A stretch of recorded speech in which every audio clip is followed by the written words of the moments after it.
খুদার কসম নবী বলছে, কোন বান্দা জমিনে যখন কোন নারী পুরুষ জিনা করে, বেবিচার করে, তো আল্লাহর প্রেস্টিজে, আত্মসম্মানে, আল্লাহর গায়রতের মধ্যে সবচেয়ে বেশি আঘাত লাগে। মালিক আমার বেশি গুসা হয়, মালিক আমার বেশি রাগ হয়।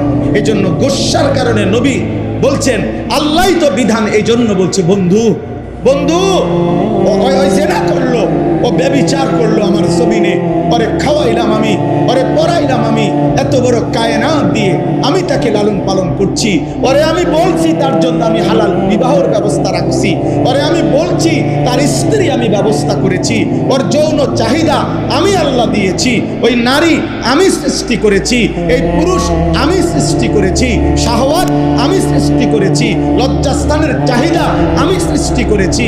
এত কিছু আমার দেওয়া ও আমার জমিনে আমার দেওয়া জিনিস পেয়ে নাফরমানি করলো। আল্লাহর নবীকে আল্লাহ বলছে, বন্ধু খবর লাগান, এটা যদি বিবাহিত পুরুষ এবং নারী হয়, এই জিনাকার পাথর মাইরা মাইরা ফেলেন, পাথর মারে জাগাত পরে আমি বিচার করবো, আবার পরে আখিরাতে।